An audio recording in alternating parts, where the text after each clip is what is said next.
I arrived at Luluwata Island in Papua New Guinea in October 2005 and needed to do some quick work to find marine life to research for my master's degree. All I knew was that I wanted the research to involve the use of my video camera. I went diving with the other research students and started exploring the seagrass beds, the interface between the sandy shore and the coral reefs, and I began to notice something really interesting.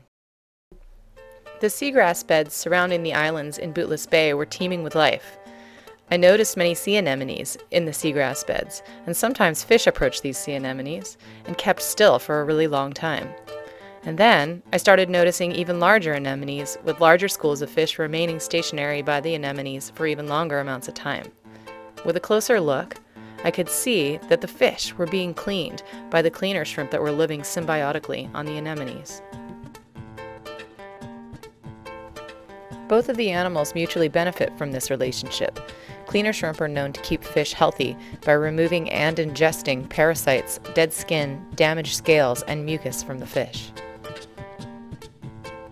These inch-long shrimp gain protection from predatory fish by living on anemones, which most fish avoid touching, as anemones can sting an unprotected fish.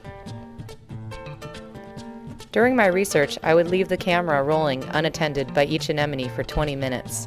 This recorded the fish species and the duration of the cleaning interactions. Meanwhile, I swam around and counted all the shrimp and crabs on each anemone and found 7 species of crustaceans living on the anemones. Many anemones hosted filter-feeding porcelain crabs, which usually lived in pairs. I also found other cleaner shrimp, like these striped boxer shrimp. Sometimes they were found close to the anemones, and other times they were found in cracks or crevices. This time they were associated with flashing clams. Maybe this is to advertise their good cleaning services. Another shrimp that I found associated with the anemones were squat shrimp. They have this interesting tail-raising behavior and unique patterns. They're not cleaners, but they gain protection living close to the anemones. In other studies, average densities of anemone-dwelling cleaner shrimp are between 2 to 4 shrimp per anemone.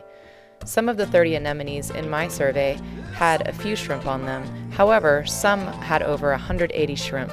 This is the highest density of anemone-dwelling cleaner shrimp observed anywhere in the world. There's another symbiotic relationship going on here that you can't even see. Similar to coral, anemones harbor a symbiotic algae that derives energy from the sun to feed the anemone itself.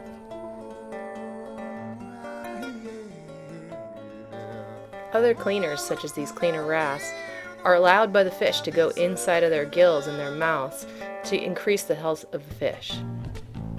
We also see the same behavior of fish with the cleaner shrimp. You can see this goatfish opening up its gills and allowing the shrimp to go inside. This behavior is really trusting. The shrimp seem to know that the fish aren't going to eat them.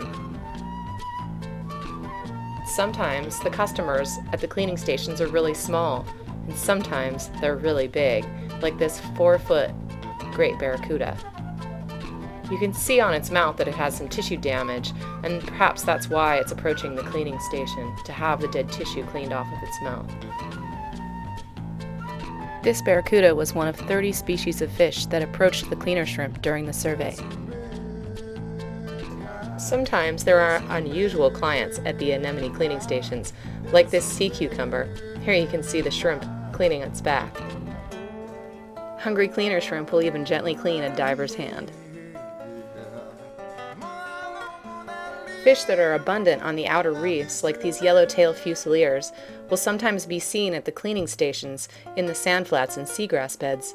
Notice how these fusiliers change from white to black as they're being cleaned. This is an unusual phenomenon.